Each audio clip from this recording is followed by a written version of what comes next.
Great, welcome to the fourth panel of the day. This morning you heard in Lance's panel on state capability being stuck. This panel should hopefully give you some exciting ways forward, potentially, in Ricardo's words, a secret sauce of how do you actually build capability. I'm here with both Jorrit and Matt, who both have been building capability with whether it's city governments or governments in many countries, and they're here to talk about their work. So what I'd first like to start with is ask each of them to make some opening remarks before we get in some questions. Jorrit, would you like to share the work that you do? Thank you, Salimah, and thank you for having me here. I've been a big fan of the work of CID for a long time, and I've had conversations with you and with Matt and with Ricardo for a long time, but never in such a distinguished audience here. So it's great to have a conversation. So I'll keep my remarks very short, and I can come back to some things if you're interested. So feel free to ask. So the Bloomberg Harvard City Leadership Initiative. The mission is the strengthening the leadership and organizational capabilities of cities around the world. Thanks to our donor, Mike Bloomberg, who was a mayor himself in New York, of course, he felt like the private sector has many more opportunities to basically support leaders as they rise through the ranks. And the public sector doesn't necessarily have those same opportunities for leadership development and organizational development. And so he felt that mayors who do arguably one of the hardest jobs in the public sector around the world, should have access to that same kind of opportunity. And so the idea was to focus on leadership development and organizational development in close connection. So it's not leadership removed from the actual work of problem solving. It's leadership firmly anchored in the work of public problem solving. So there's no navel gazing, there's no kind of fluffy stuff. It's real hard work. But that raises the question, well, what is the kind of capacity that cities need to do their work? As you all know, cities are at the forefront of social problem solving, especially when national governments fail to deliver or are arguably in the way of problem solving. Then it really comes down to mayors and their staff to do the best possible job with limited resources and limited formal authority.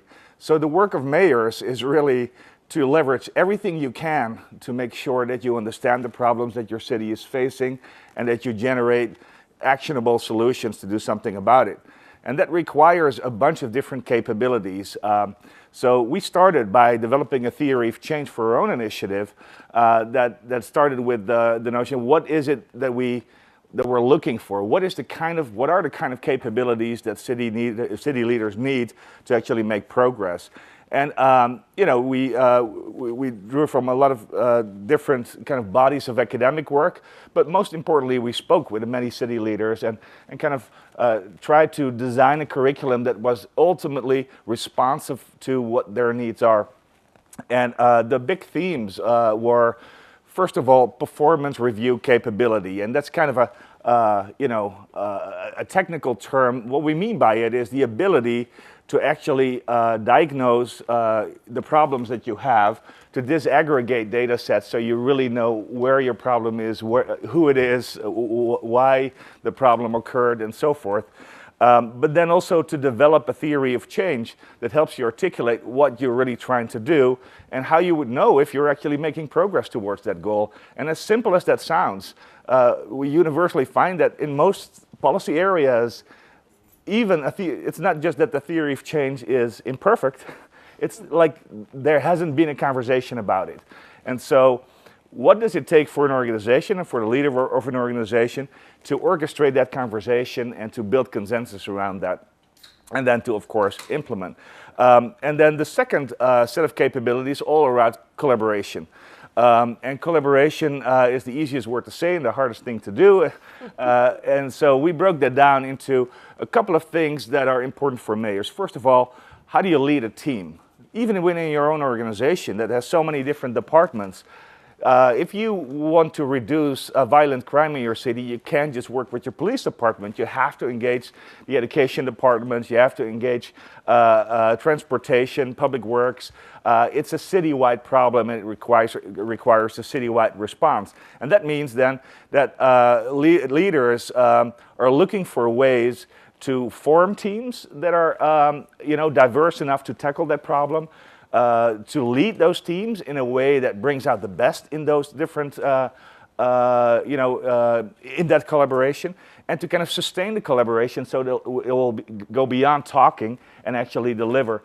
And the final set of capabilities is all around data and evidence. And so, many cities have a lot of data, but they don't know how to use it. And access to data, availability of data, it's a preliminary condition, it's a necessary condition, but by no means a sufficient condition. So what do you need to do as a mayor to ask your staff at a meeting, what question do you ask that forces them to actually look at the data, to run experiments to see what works and what doesn't, so that you can make decisions about what to continue and what to discontinue and what to innovate and what to improve and so forth. So those three sets of capabilities, performance capabilities, collaborative capabilities, and data analytic capabilities kind of form the heart of our curriculum. But then, of course, the leadership part requires many more things. So we include public narrative, the ability of using the bully pulpit as a mayor to engage others that don't necessarily have to work for or with you in the collaborative problem solving. So that's basically what informed the curriculum. And then what we do is we have a year-long engagement with 40 cities each year from all over the world. About half is American and the other half is from all over the globe. We start with the mayor. The mayor participates in a 3-day in-person program. That's a very intensive pressure cooker, really focusing on the particular development challenges that she or he is facing. And then throughout the year, we engage that cohort in virtual sessions. We have a dedicated studio here on campus. It's like Skype, but then it works and it's really great. And so we actually have those 40 mayors on big screens, and you can really talk to each other. It's phenomenal technology, and otherwise we wouldn't be able to do this. But we convene that cohort, so it's not just a one-off. It's not just you go there and, oh, that was fun, maybe I got inspired. But we keep having that conversation with the mayors, and we facilitate peer-to-peer conversation all the time. The second thing that we do is we ask them to nominate 2 of their top leaders in the organization. But because we know if the mayor is all enlightened and inspired and empowered, that still doesn't mean that the rest of the organization is able to execute on that. So we ask them, nominate your 2 top agents of change, and they get a whole separate program that is also starts with an in-person and then continues through virtual sessions. And then on top of that, we have field support. And so the field support is around 3 tracks, and they can self-select into that. It's using data and evidence, where we ask, is there a particular problem where you feel that you are not data-driven? And so they may choose homelessness or economic development. And then we help them through technical assistance to kind of translate those ideas into practice and to use that particular project as an example of how you could get more data-driven. Same thing with experimentation and innovation. We all know the public sector has a proclivity for long-term planning and blueprints and master plans and policy. But the kind of agile approach to just trying to get to a minimal viable product and to innovate and to engage others in redesign, that doesn't happen a lot. So we support them on that too. There's individual supports as well. The mayors get a 360 degrees assessment, and we thought this would never fly, but we thought it would be worthwhile trying it out. Will a mayor, an elected politician, will she or he actually ask other people what they feel of their leadership style? So we do this analysis, a discrepancy between the self-perceived capabilities and and what other people perceive, and then they get debriefing of the discrepancies with a professional executive coach. Don't ask me about the legal and technical safeguards that we had to build in to make this happen, but it was there's a big take-up. 75% of our mayors do it, and they really benefit from it. So we have this whole year of supports for the mayors, and then the third question, the last question is, how do we know this is working? And I think it's really important that, of course, as an academic institution, we believe in what we do, and but we also need to apply these same principles of performance measurement, of using data and evidence to see if this kind of training and support works. So we have a dedicated impact assessment function, and we use a variety of different research methods to find out, what the results are. And we keep coming back to the mayors. We do impact surveys, but also interviews. And then we have our graduate students who are phenomenal, who get placed into mayor's offices as summer fellows. And so they'll be working with the mayor on whatever their priority was. But they also serve as a feedback mechanism for us. They do some interviews, and they tell us as a more neutral observer if those capabilities, if there's any evidence that those capabilities are actually taking root. Let me stop there. Great. Thank you very much. Matt, would you like to share what you... I'm almost breathless just listening to everything that you do. And the first thing that comes to mind is just to say, there are so many things that go into getting things done in government, right? Like just all of the things that you just described, working with teams, coordinating across bureaus, working with leaders, working on day-to-day stuff, working on big picture stuff, managing politics. Like this is complex stuff. And that's our experience as well. I started my career as a public sector economist. My dearest wish was to help policies get implemented in the world. And my understanding was that the closer you were to money, the better chance you had to getting policies implemented, because governments implement things in two ways. They implement things through projects, or they implement things through budgets. Those are the two primary ways in which things get implemented. So then I joined the South African government. I worked on the budgetary side for a while, and what I saw on the budgetary side was we budgeted a lot of great things, and very few of them ever got done. So then I left that, and I went and joined the World Bank, where we worked on the project side, and we did lots and lots of projects, and then I left there because I realized that very few of the projects ever got done. Then I came to the Kennedy School, and I started looking at numbers and saying, okay, what in the world is going on here?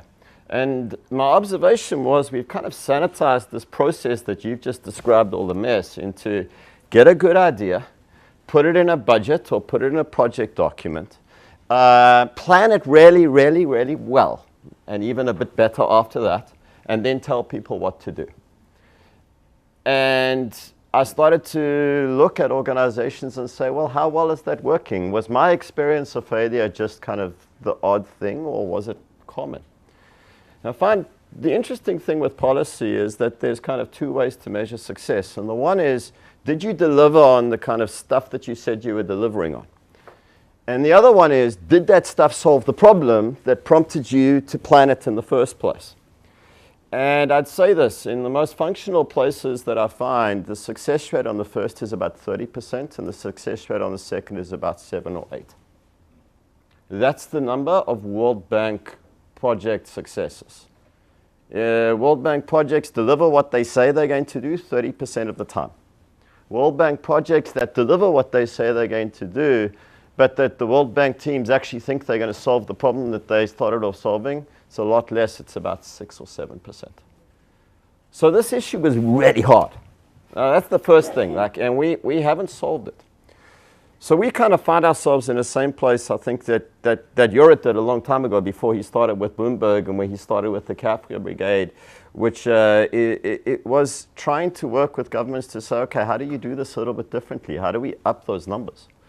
And when you're working in some places like we were mentioning in the previous session, if you're working in Honduras, if you're working in Albania, some of those numbers are lower, right? Historically, whenever governments tried to introduce new policies, the success rate was lower than that. And you started to read evaluations, which is where I began. You say, well, why do we fail? And you'd see things like, well, it's complex. Okay. Well, you need to get people to work together. Okay. And the best one is, well, there was politics involved. It's like, okay, like, you know. And I started to realize that the management mechanisms that we were suggesting were the ways we should do this assumed that there was no politics. And they assumed that people wanted to work together. And they assumed something even more staggering was that we actually knew what we were doing, right? So an education policy in my country of South Africa would say, we're going to train teachers, we're going to introduce a new syllabus, we're going to do X, Y, and Z. And very confidently, he has like $50 million for the next 5 years to do all this stuff, as if we know how to train teachers, as if the teachers who get trained attend school, as if we know how to execute a syllabus.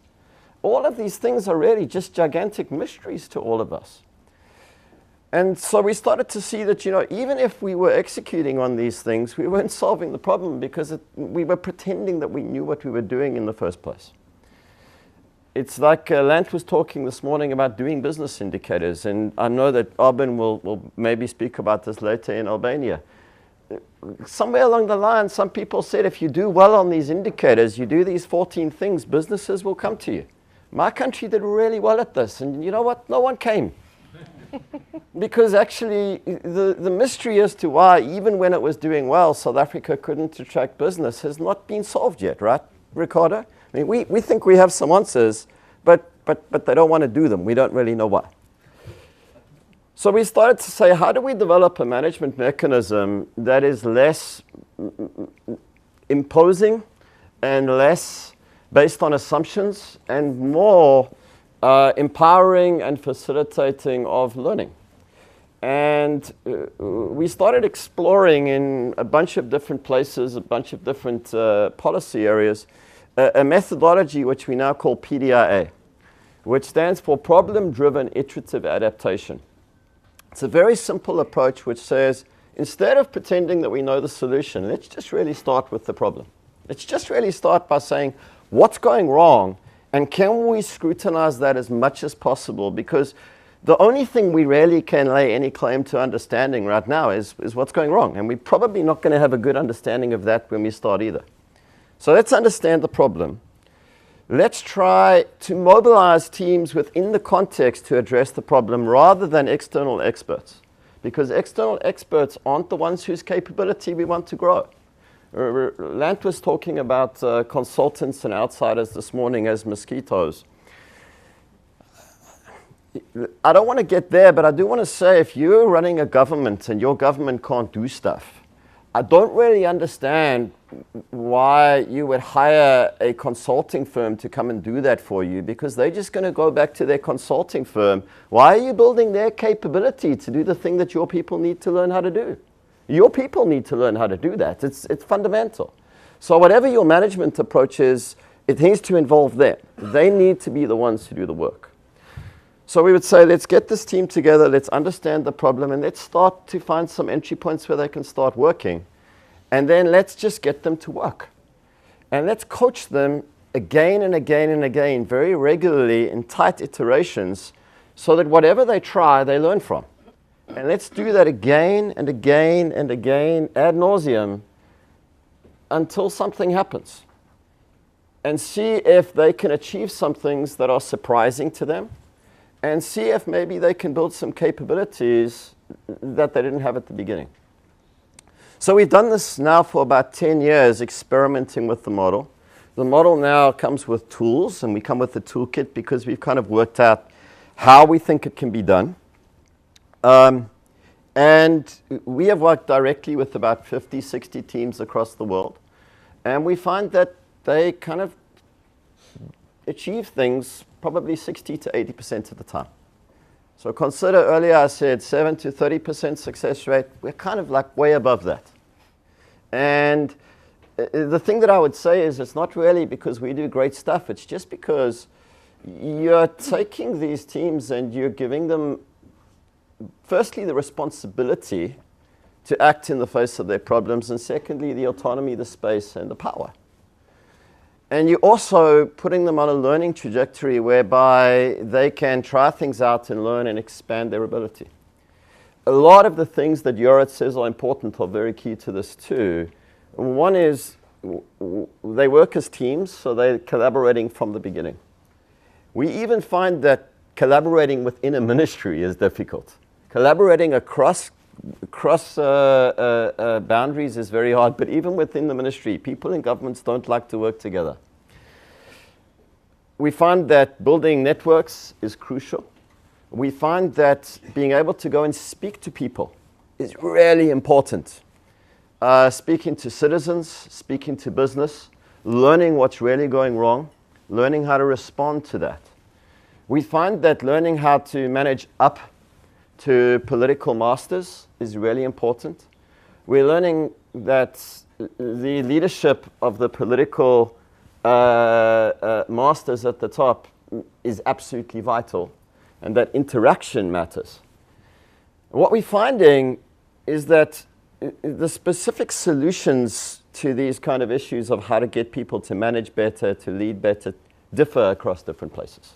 The ways in which you get people to work together, the ways in which you get people to mobilize themselves is not the same in Albania as it is in Sri Lanka, as it is in Honduras, as it is in Mozambique. They're different.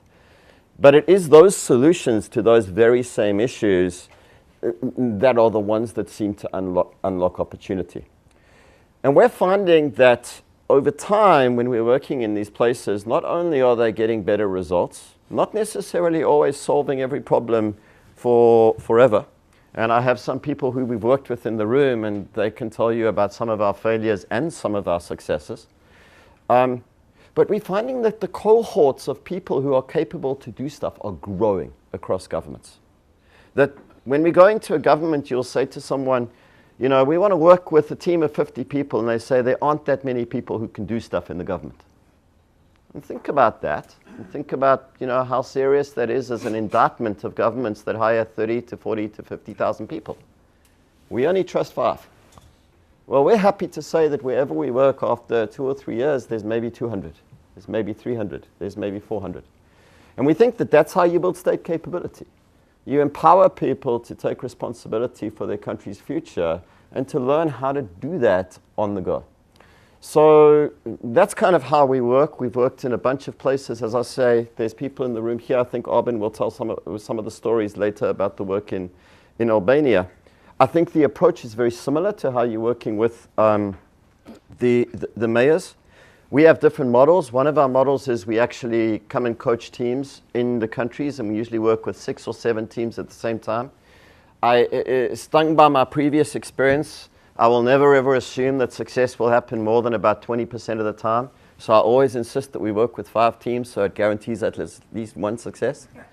But we also find that working with these 6 or 7 teams, we have a very short workshop with them at the beginning, maybe 2 days, where we have them identify a problem, break the problem down, identify entry points. Then they start working. And every week we come back to them and we say, what did you do? What did you learn? What are you struggling with, and what's next? And every month they come together and they celebrate their progress as all 6 or 7 teams, and they learn together. And we usually work on 6 or 7 month kind of programs. And we're finding that this is kind of really successful, really interesting, really dynamic, very different to the norm. We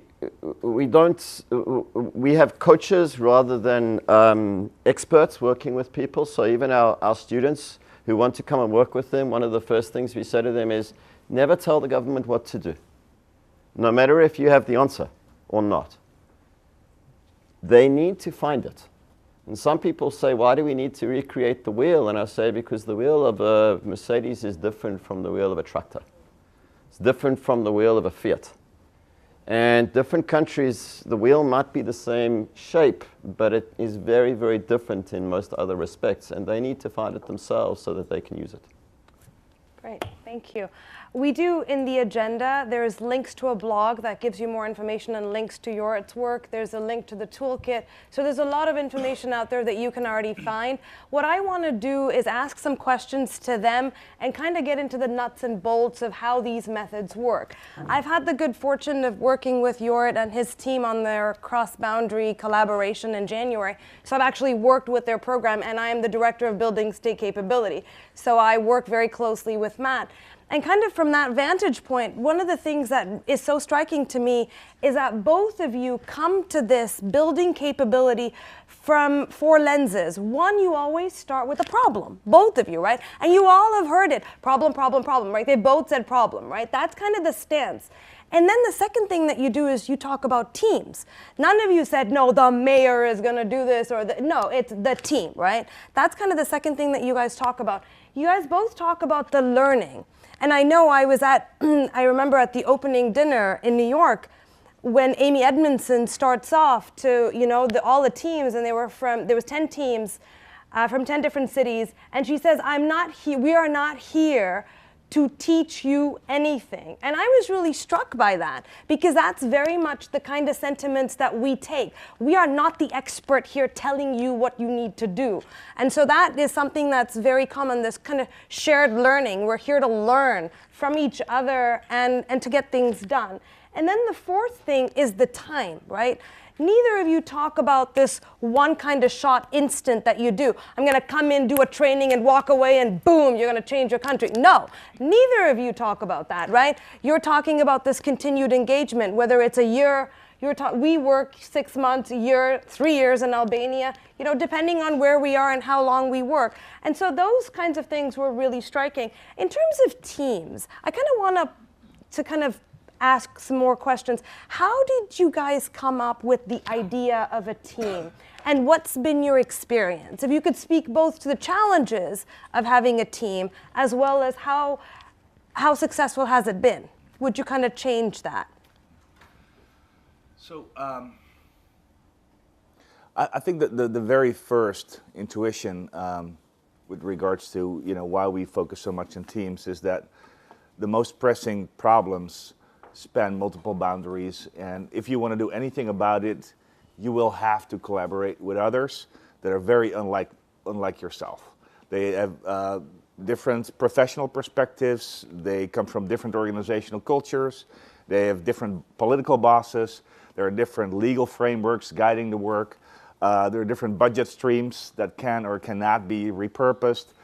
So we have, coming from an old Weberian view, we've created public sector organizations that are all structured in a way that's aligned with whatever the task was before. Right. And now the world has changed, and problems manifest themselves in ways that do not conveniently fit our silos. And therefore, it is almost like a premise that you will have to collaborate if you want to do anything about real world problems. Right. And so if you even accept that premise, then the question is, well, what is the problem? Right, and so both through the program and through our research on this work, we found that there's a fundamental catch-22 situation. It's like, do we start by defining the problem and then identifying who should be working on it? For example, if we say there's an achievement gap with regards to education in our cities, which is almost everywhere, right? Mm-hmm. So that's the problem. Okay, that makes sense to then invite, the education department, maybe some employers, maybe neighborhood organizations and so forth. And then you start working on it. But then, people come to the conclusion, well, actually, the problem is that we're facing, hundreds and hundreds of years of systemic racism, right? This is a symptom of another problem. Right. And so we don't want to be fighting symptoms. But if that then becomes the problem definition, you need a much broader coalition of people to work on it, and your interventions might look differently and so forth. So where do you start? Do you start by saying, this is the problem, we have to find a team? Or do you start with, this is a good team, this coalition actually has the muscle and the will to do something, let's have them work on a problem?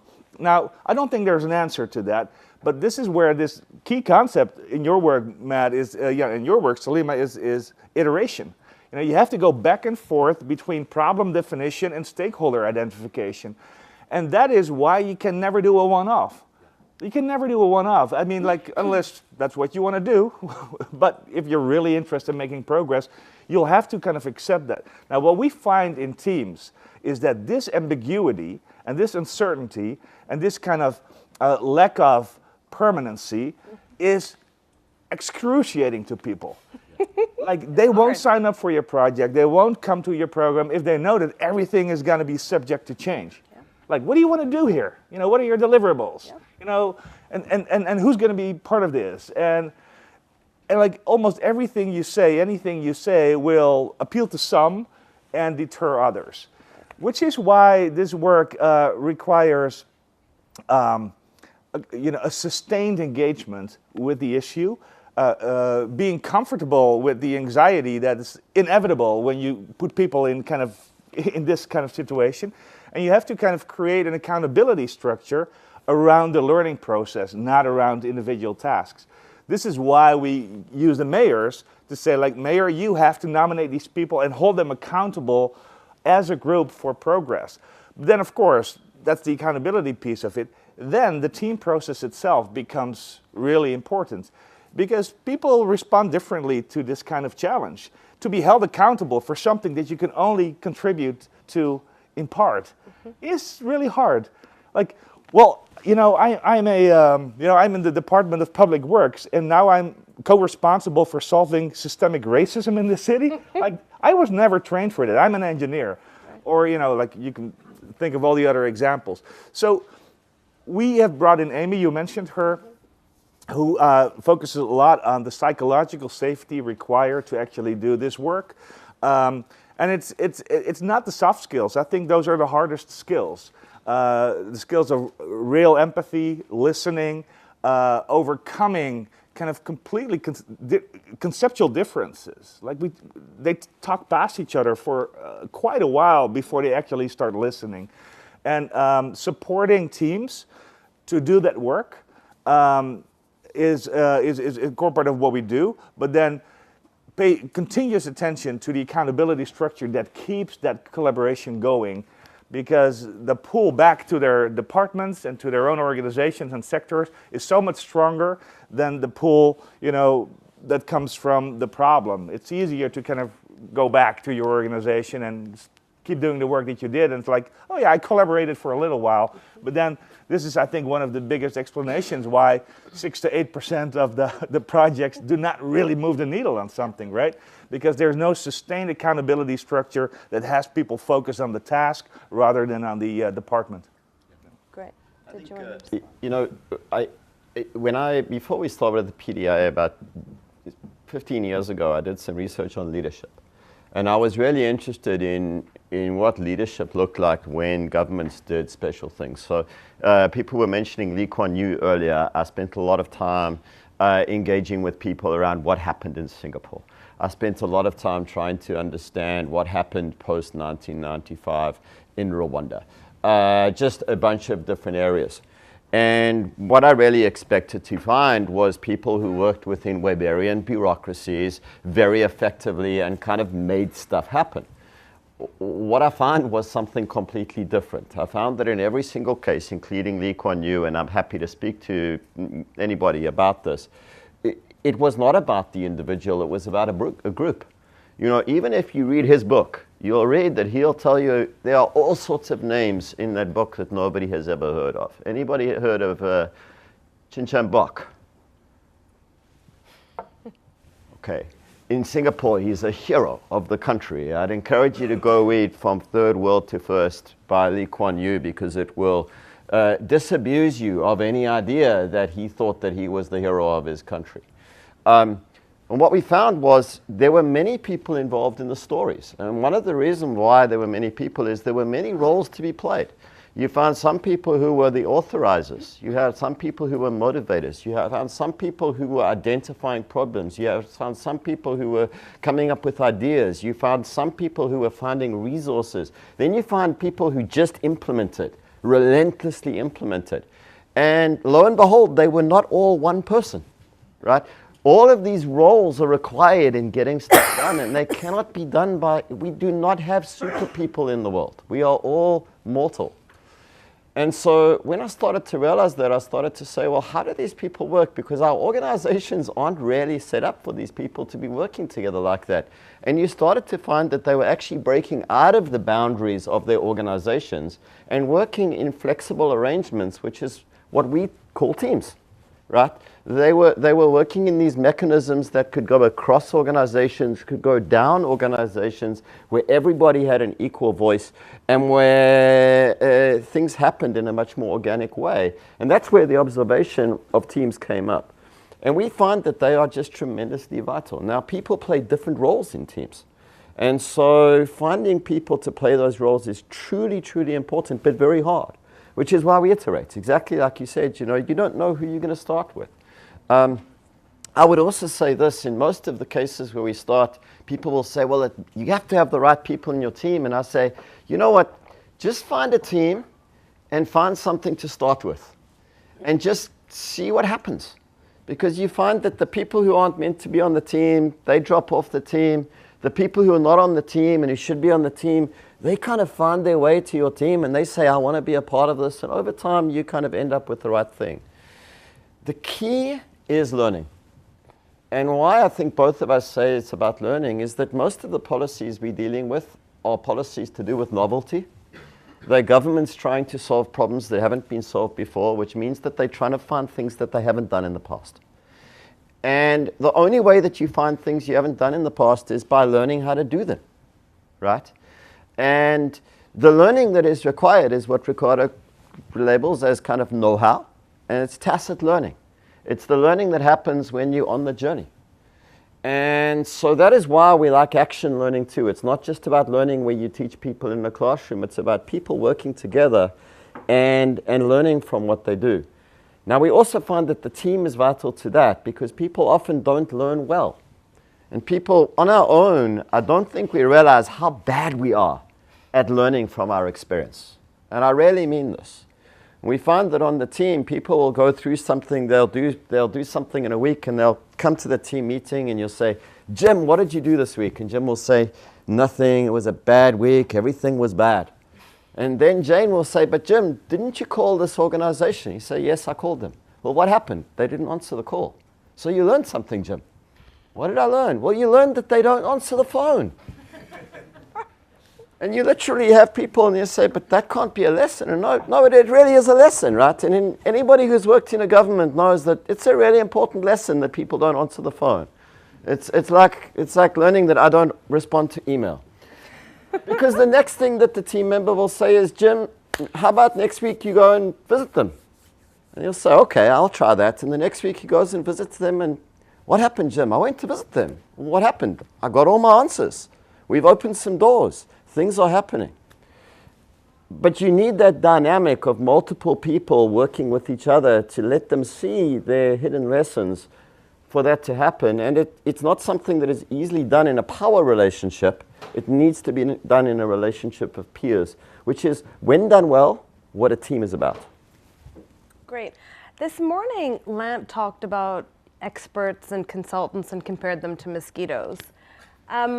We're talking about teams and learning, right? So I wanted to, a quick response on, is there a role for experts and consultants? And if so, what is that role? Are they mosquitoes or another kind of bug?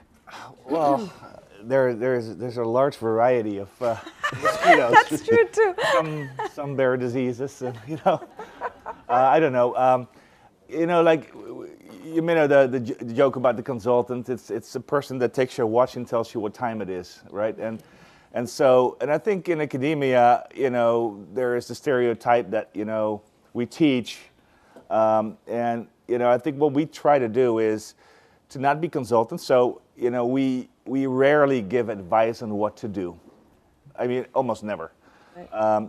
We will connect them to resources of people who are really great at economic development or health in cities or zero carbon emission programs. Like, we see ourselves as a broker role to connect them to people who really know deeply what needs to happen in certain substantive areas.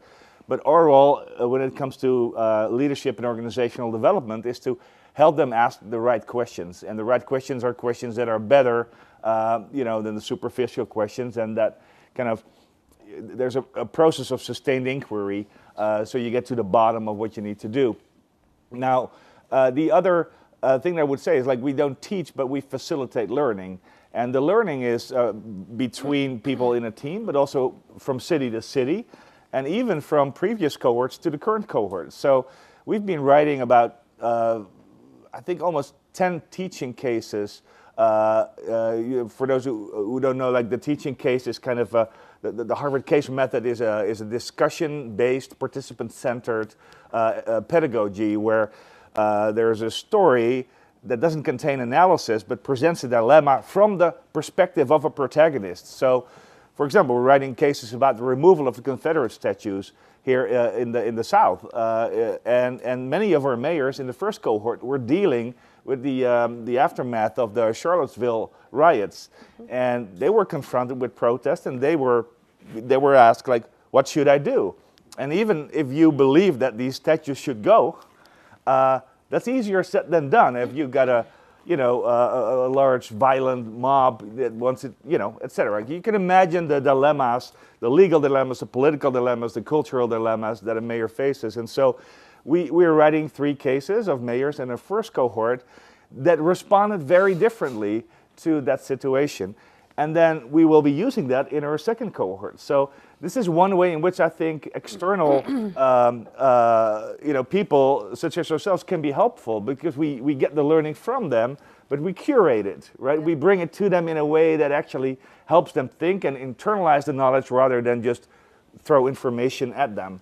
The second way in which I think we can be helpful, and of course we're measuring if that actually is true, because I don't want to assume that it's helpful, but it's the coaching model that we use here on campus for students as well as for executives, is that you have to do 2 things to help people learn and learn deeply, back to Matt's point.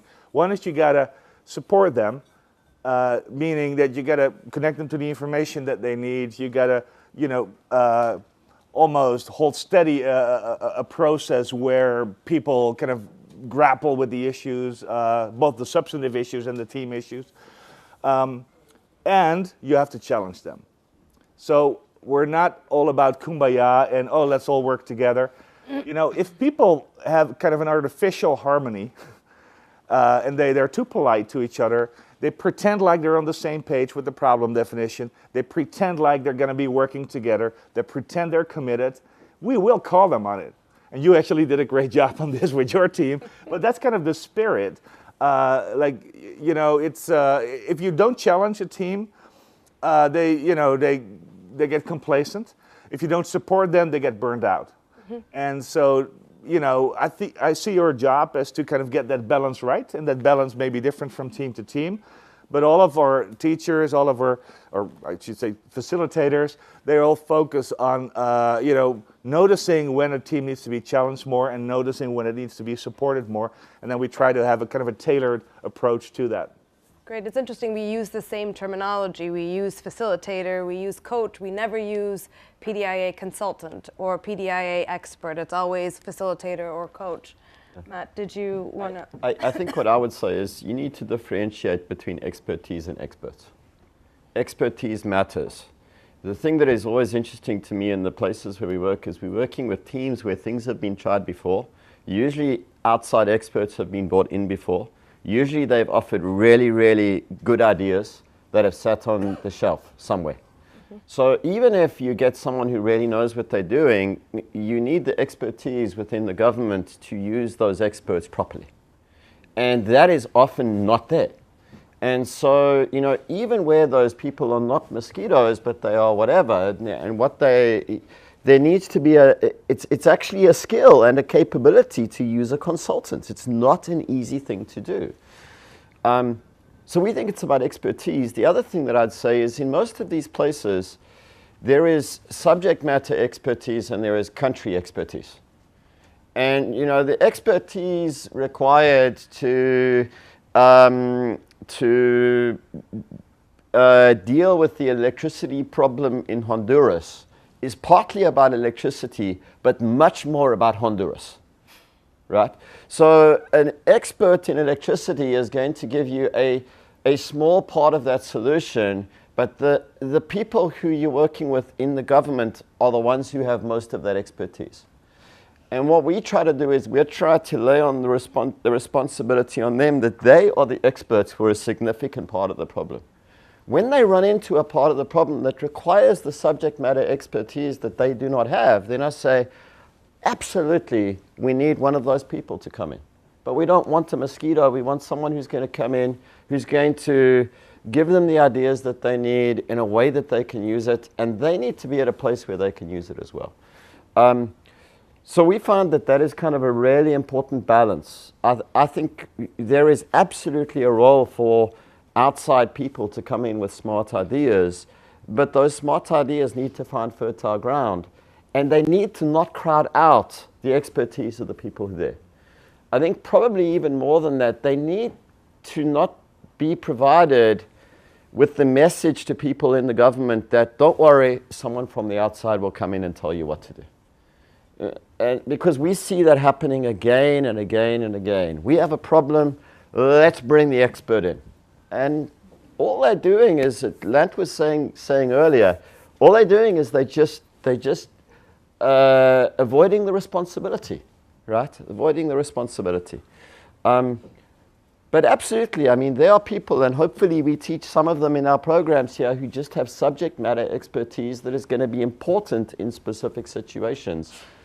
But it needs to be put into the process rather than come and subvert the process. Great. I have several other questions, but I'm going to open it up because we have 30 minutes left for this panel, and I'm sure you have a lot of questions. We're going to take a set of 3 questions. If you could just raise your hand so we can bring the mics to you. Yes. Thank you. You're reaching to the faithful, but the idea when you go to and you talk to the decision makers, two problems. First of all, the definition of the problem itself. It seems, we talked last night about this, I mean, it seems kind of naive saying, oh, let's agree on the problem. Take Syria, for example. If you get and talk to people about reconstruction, for example, the definition of the problem itself, you might not get there. I mean, even you might not get to the definition itself of the problem. How do you deal with this? And number 2, you're talking to decision makers who have short periods of time. Maybe they're elected officials, they appointed for 3 years, 4 years, and you might come across as people who are doing this for the greater glory of knowledge. You know, let's try this. It seems like we have an unlimited time, we have unlimited resources, while the decision maker is boiling, he's trying or she's trying to solve a problem within a definitive parameters in terms of time and resources allocated to a problem. How do you deal with these 2 questions, if I may get your thoughts on this? Thank you. Great. Any other questions? Sorry, back there, Amar. Thank you. So earlier this month, 100 Resilient Cities, flagship project of the Rockefeller Foundation, abruptly announced that they were going to stop implementing this $160 million program around the world. It came as a surprise to many, but perhaps not to others. If you look at the evaluation report, it basically finds that they tried to create a private sector marketplace for goods and service providers that failed. They tried to institutionalize resilience and de-silo how people think about resilience. 80 cities created, appointed chief resilience officers and created these plans. So the idea was that around this problem, we will, bring people together. But what they found was that the actual benefit to a lot of the mayors, the chief resilience officers, was this network of resilience practitioners that was created that they didn't really anticipate happening. But of course, this was a major investment, and the idea that sitting in New York, you can start a global movement that percolates around the world. Do you think that was destined for failure, or were there elements here that you teach perhaps to your mayors that could be replicated in future programs? Great. Any other questions? We'll take those 2. Did anyone? I can start with the last question and then touch on some, and then turn over back to Matt. So I heard that program is going to be defunded. That's bad news. I don't know them very well, but I admire the work that they do, that they did and still do, I hope. I don't know why it was defunded specifically. But I do know that these networks of people in similar roles are extremely important. So what we do with our program is the mayors, when they get together, it started with, when we started designing this program, we had 5 worries. The first worry was, if we build it, will the mayors come? And secondly, if they come, will they do their homework? Because we actually have them read the cases, otherwise you don't have a... Secondly, even if they've read the cases, will they be on their phone all the time under the table? And then fourthly, will they actually stay in the room, or will they be called out for crises and emergencies? And fifth, will they find this useful? Can they take this back home? That's the most important question. And so what we found is that, yes, they showed up, all of them, twice, because we're in our 2nd year now. They did the reading. Apparently we had given them that stern message that we really have to do.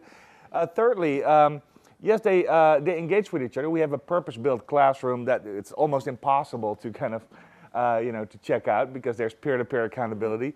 Fourth is that they hardly ever left the room. And fifth, they said that this program was extremely useful in a very practical way.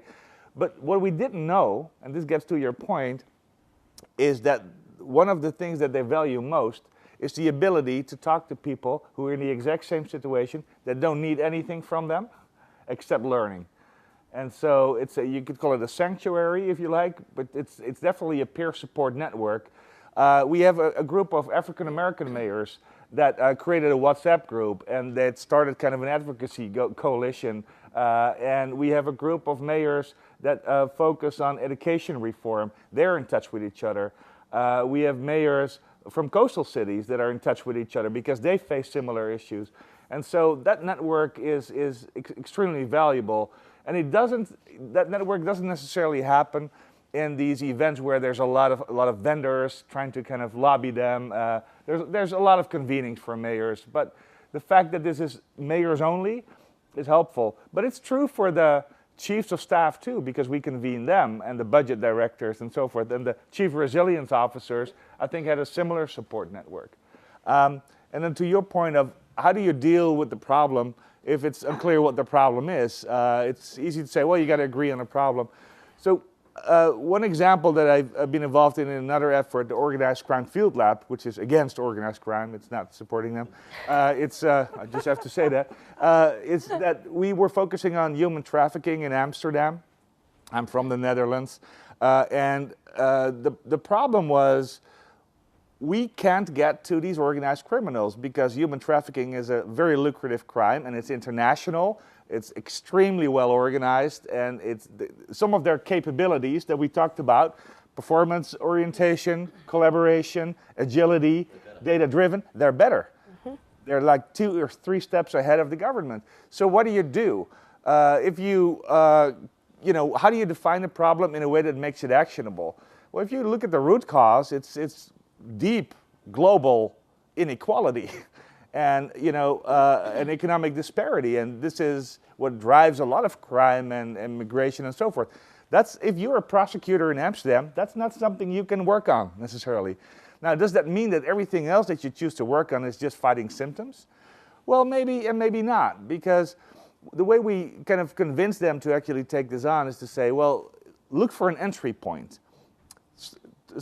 Try and start somewhere in kind of sabotaging and frustrating the enabling infrastructure in Amsterdam, the hotels, the lawyers, the accountants, basically all the car rental companies, the tax lawyers, everybody that's part of an infrastructure that enables basically human trafficking. And if you start destroying and putting grid in a machine of that infrastructure, then you're not addressing the root cause, but you make it a lot harder for them to succeed.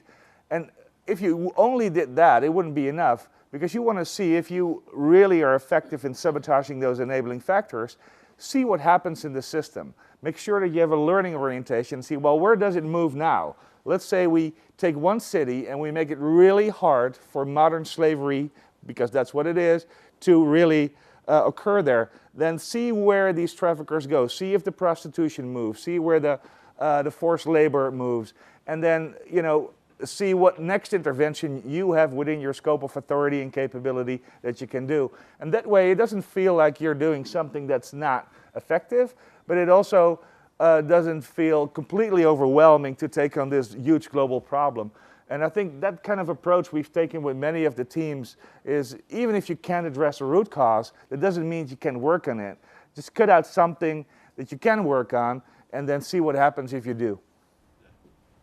So, Rami, I think you raised the two issues. The one is about the problem, and these intractable problems. The other one is about leadership. I'll get back to the problem in a second.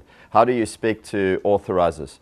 I have a few of them in the room here, actually, who were convinced to try this out, so you could speak to them afterwards and see what their thought process was. My sense is this. We say you want to find an authorizer with an itch. An authorizer with an itch. So someone who is basically saying, I only have 3 or 4 years, but I need to try something different. Because that's what this is. And usually, I think, I started off by saying the success rate is somewhere between 8% and 30%. What I'm looking for is somebody who has a position of power who wants to do a little bit better than that. And who's actually done things the old way multiple times and realizes it doesn't work. Because they're taking a bet on this, right? And I think it's explicit. This is different. This is out of the norm. It looks, feels, smells different. So I'm looking for an authorizer who is looking for something that is different. And there are lots of them. There are lots of them. We engage with the authorizers a lot, very regularly. A key thing that the authorizers buy into is the idea that they're not just getting delivery, but they're getting capability. And that we're going to be coming back to them again and again and saying, this is what we're learning about your people. This is what we're learning about your context. This is what we're learning about information. This is what we're learning. And they're going to be kind of part of a process that is very aggressive, where it's not something that in 3 years' time we're going to see, did we work or not? There's going to be regular conversations about what's going on. In terms of the problem, man, I don't want to start with saying kind of what's going on with Syria. Whew. Part of the problem with Syria is that's where the problem is being discussed right now. The problem is Syria. Hey, let's break that thing down. Ricardo has a great saying, why make something difficult when you can make it impossible? Right? So I say many civil servants, they deal with something and we want to have the conversation at the level of impossibility. Kids aren't learning in your country. I don't know what to do about that. Right? So why don't we just break the thing down? Why don't we find it? Why don't we make it smaller? Every big problem is just the combination of many smaller problems. And if you can break them down and you can find an entry point and you can start in that entry point, you can start building confidence in your system. You can start building confidence in your people. You can start penetrating the problem. I like the idea of being a little bit subversive. And you start to kind of almost work your way into it. So we have teams that take these big problems and then they use very simple tools like problem trees and things, and they just identify what the roots of the problem are. And then we say to them, where do you think you can begin? And you know what often happens? They often say, we've already started on a bunch of these things. We say, it's fantastic. How do we just go faster? Right? And then they start going faster, and then they start to build confidence, and they say, we can jump to the next thing, we can jump to the next thing. It's about starting where you are, empowering your people, having them take responsibility to actually invade the problem where it is, learning and moving to the heart of things as we move along. We worked with the Albanians, and Arben has just stepped out, so now I can tell the story just in case he questions it. A team that was working in the clothing sector in Albania.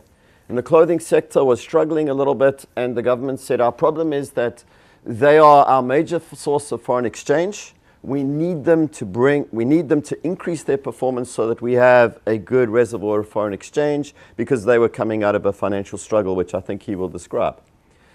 When we got together with a bunch of government officials, there were 3 or 4 in the room, and they said, well, the clothing sector isn't producing enough foreign exchange. And they said, why are you coming to us with this problem? I don't even work on the clothing sector. I know nothing about the clothing sector. They said, well, let's just start breaking it down. They started breaking the thing down, and they identified, firstly, by going to business, they identified over 50 different problems, right?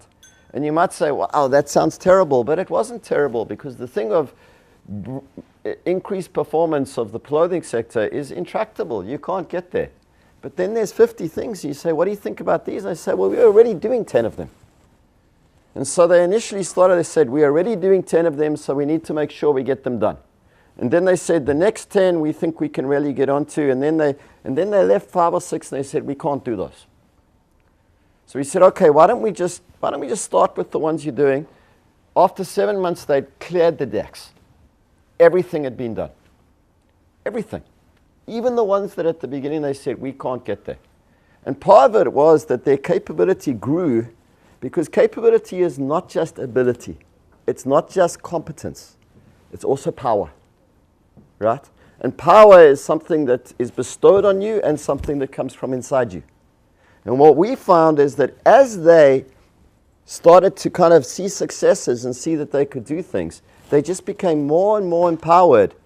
And that connection of power plus ability just allowed them to clear the decks with everything. But you can't start with Syria's in a mess. Let's ask the question why. Let's ask it 1,000 times. Let's break it down to many of the areas, and let's find entry points, and let's mobilize people to work on those entry points, and let's see how long it takes them to invade the whole thing. That's I think, a common belief that we have. Don't start with the thing that today is impossible. Find the thing that is possible that makes the impossible possible over time. We can add to that. So it's funny, many of the problems that we're talking about are so complex that people feel often paralyzed, that they don't have enough information or understanding of what the problem is. And like, we've been trained in public policy schools, including this one, to like, you can't act unless you understand. You know, like, it would be foolish and irresponsible to engage without having, done all your analysis. And then the problem is we don't have the data, because, we don't have those data capabilities and so forth. And even if we had the data, would we really agree on the analysis, right? So, quick example of, from the same organized crime field lab, there was $20 billion from a particular area going every year. It was an informal economy around synthetic drugs. And they knew that there were going to be deposits, and there was an international financial network that was, channeling all this money, laundering and so forth. And there was a team put together of 12 different people from different agencies, and they were doing this analysis. They were trying to put all their data together. They were really willing to come up with a better approach. And they couldn't get there. They didn't have real-time data. They couldn't agree on data standards. They had a lot of expertise, among them, but nobody really knew where it was coming from, and they didn't have the capacity to investigate, because the problem is hidden, and particularly with hidden problems, including human trafficking and large-scale organized crime, it's kind of a convenience not to look, and so this problem was in equilibrium. So what they did is, ultimately, and this took like months of hard work, we said, why don't you go try deposit $25,000 in Rotterdam, in one of those money transfer. Why don't you just do that and see, first of all, if they're in compliance, because they're legally obligated to report unusual transactions. And they were looking at us like, what are you thinking? Well, you can get $25,000 somewhere, and it'll be a good investment, even if you lose it, right? But you won't lose it, because you can arrest people if they... And so in one day, they closed down 3 of those money transfer offices. They arrested 11 people. They confiscated a ton of laptops with crucial information, and that led them to very specific investigations.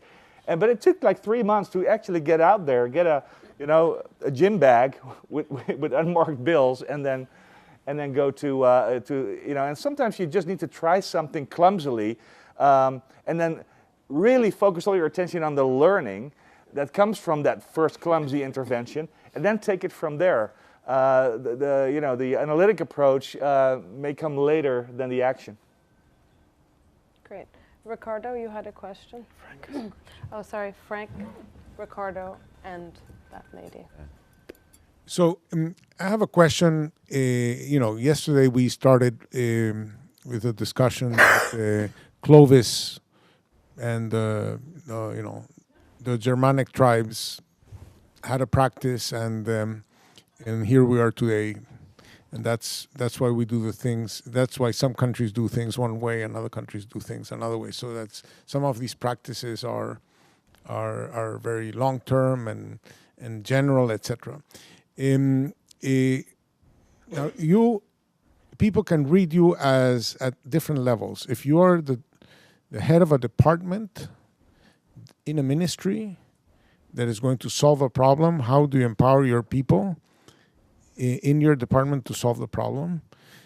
Or suppose I'm the minister, and so how do I implement this? Or suppose I'm the president. How do I implement this, and how do I beyond sort of like actually doing the work, change the culture so that people start thinking about organization and good practice and performance and merit in a different way. Great, thank you. Frank? Mike, So I am curious how interventionist you are with PDIA. So I've had experience running my own program where we get teams and we say, set a problem and come up with solutions and so forth. A lot of times they will come up with a completely absurd problem. Usually it's too big. It simply cannot be solved. Or sometimes they come up with a hobby horse solution, like they've got some technology they want to use and you just know that it's not going to work, right? So do you just let them make mistakes until they figure it out for themselves? Or do you actually say, you got to go back to the drawing board because the outside experts sort of know that this sort of thing doesn't work in other cases? And thank you. The lady in the back. Thanks. I want to ask Matt a question, and maybe it's similar to what Ricardo's saying, I'm not sure, but not everyone can afford your services. So what does it mean if I'm trying to organize a department or a city or a presidency? How do I think about this, and what would you change? So often you're intervening in, let's call it a Weberian type bureaucracy of one kind or another. What are the implications of what you're saying, which makes a lot of sense to me, for how you would organize an institution or a bureaucracy from, not from de novo, but what does it mean in terms of the theory of how you organize the state? Can I go first? So just a couple of things. Firstly, Frank, I think it costs us when we intervene, because I think there's a learned practice whereby people welcome the intervention and they therefore they will defer to you, and we're trying to create the culture whereby people take responsibility. So it is costly. There are times where we will intervene though, because sometimes we intervene because I'm concerned that people are going to. One of the things we have to be careful of is we're working in environments that don't always facilitate the autonomy and the empowerment that we're thinking of, and the team might actually want to go faster than we think is good for them.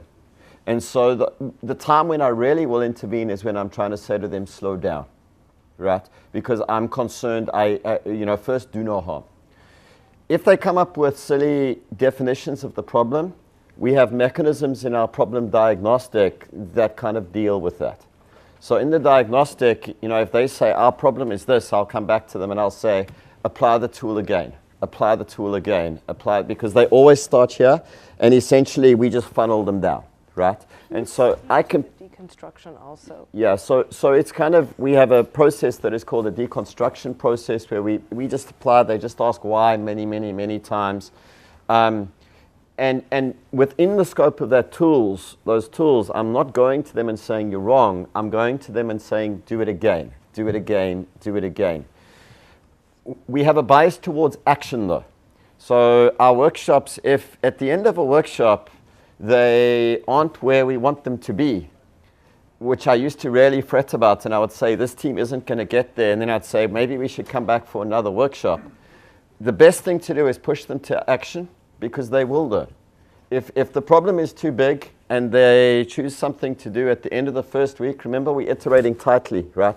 So we don't come back after 6 months, even 3 months. The first sign-in with them is going to be after the first week. They'll say, oh, we did this and we learned that we couldn't do it. Why? Because we got the problem wrong. So we went back and there's something about kind of having some faith in the process that this iteration actually works. So you as the coach don't need at any given time to be at the right place. You need to have faith that it's going to happen. Now, it does mean though that if I think that they're kind of doing something that looks like it's not going to work, I'm going to be very aware of that in the coaching process, and I'm going to be looking for that, and I'm going to be trying to find a way to coach into that, but not in a way that takes the responsibility away from them. So it's a little bit of a kind of a dance, you know. But one of the main things we've done is created tools that allow us to engage in ways that don't look like intervention. We never ever want to say to them, no, you're wrong. We would rather say to them, try it again. Ask the question in this way. Have you thought about it like this? Never tell them, no, you're wrong, because they need to be the masters of their own destiny. And if you're in a place where, you know, they aren't where you want them to be, just go with it. Here's the other thing that's interesting to me. In many of the experiments we've done, in many of them, when I've thought that idea is really silly, and they've done it, it's turned out to be less silly than I thought. and when there have been team members that I've thought, why are those people on the team? I don't think they should be there. They've turned out to be a lot better than I thought. So there's kind of surprises along the way. Your questions are hard. We work with people at different levels. There's different ways in which people consume this at different levels. There's different things that prime ministers are looking for, ministers are looking for, people in ministries are looking for from this. There's different things that are required from them. We have free online opportunities for people to go through the process and learn the tools. And the tools we have are very, very simple. So we're trying to make it something people can access. If someone were to say, look, we want to do this, how do I organize myself to do this? The first thing I'd say is there is no such thing in a government as organizing from scratch. You're always working within what you have, which is why I like teams. Because I can say to someone, you don't have to reorganize your organization, just create a team. And a team is a flexible entity. And then we'd say, now bring the team into this process with you. So if at anyone at any level of government said, I want to do this because here's the problem, I'd say we need a problem and we need a team. And that's it. And we need you to commit to do this for six months. That's it. And I think maybe the last one, maybe the hardest one, because the commitment needs to be even longer, right? We've been working in Albania for a long time. And I can tell you, whenever I go to Albania, there's people who are thinking in different ways. And it's not just because we've been there, it's because the government has been, in my opinion, and we have some Albanians here, on a journey of rethinking how they engage with their people that is way beyond our program for a long period. And it's been patient. And it's been willing to say we don't necessarily know the answers and we don't necessarily need to see the result tomorrow. We're going to work with people. So for us, if someone were to come and say, we want to do this, I'd say, do you have a nice problem?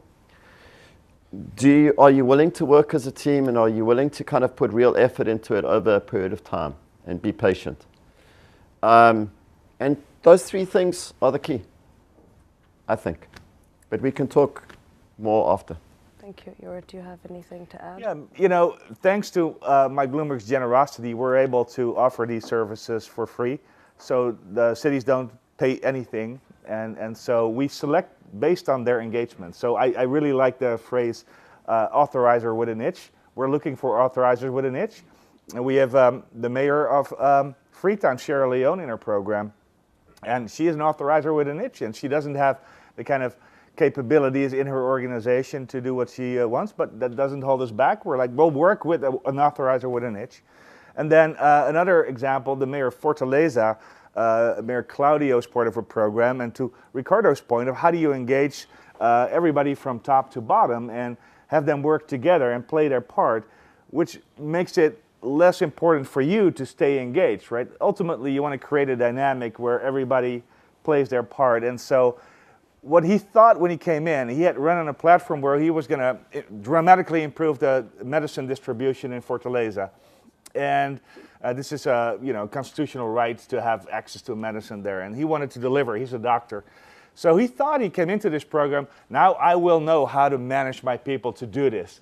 And then he came back from the program, and his senior leaders that were in the program said, like, well, he didn't change the rest, but he came back a changed mayor, because he had been leading his meetings where he was just giving orders and holding people accountable for targets and so forth.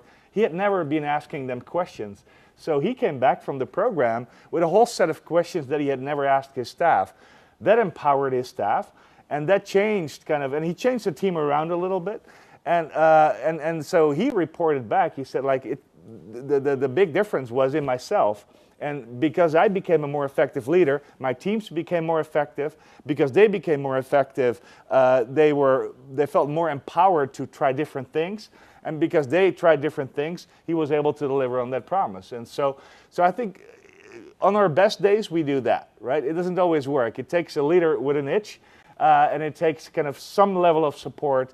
And we're going to learn. We're in our second year, so in this fall we'll present our first impact assessment, because everything we facilitate or teach, we apply to ourselves too, and we'll find out, what the correlation is between the level of support and the level of success, and look for patterns and see where we can best put our efforts.